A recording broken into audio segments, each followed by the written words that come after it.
Hello everyone, this is video number 39 and the title is Fishing with Bob and Pappy. Fishing with Bob and Pappy. Bob was my aunt's brother and Pappy was their father. They both served as chiefs of police in boroughs in southeastern Pennsylvania. They would come up to Dad's or my place for deer season, and we would go down to their place to fish on the Delaware Bay or on the Chesapeake Bay. I liked fishing in the saltwater. You never knew what you were going to bring up next. Of course, we were partial to flounder and sea trout. They were pretty good eating. During one trip to the Chesapeake Bay, we were just swapping stories. My preference is to fish at night after all the yahoos have gone home. The air is cool and the water is usually calm. If you're lucky, the full spread of stars will be visible. That makes for a great night of fishing.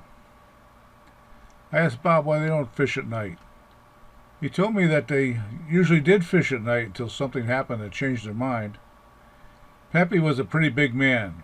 He was over 6 feet, and his hands were twice the size of mine. He had to have special grips made for his revolver, as the stock ones were way too small. One night while fishing on the Chesapeake, they were just drifting and jig fishing. Pappy always used 2 poles for jigging, one in each hand. He latched onto something of pretty good size that gave him a heck of a good fight. They were fishing out of a 20-foot gray runabout that had belonged to my aunt and uncle.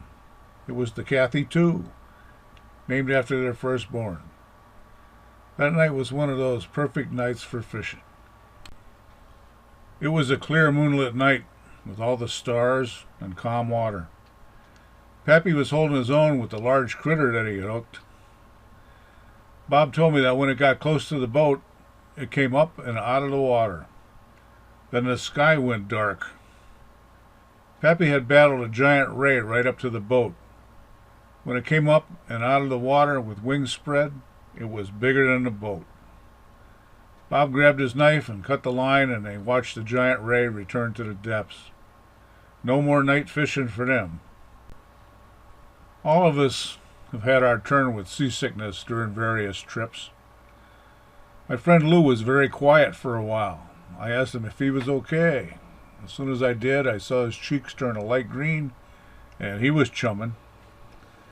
My wife Louise got so sick I thought I'd have to take her to the hospital.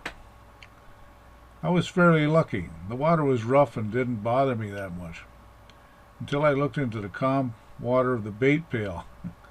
Every time my stomach wanted to flip, so I just started blindly reaching for a hunk of squid. We had some fun times. That concludes a little look at our fishing trips with Bob and Pappy.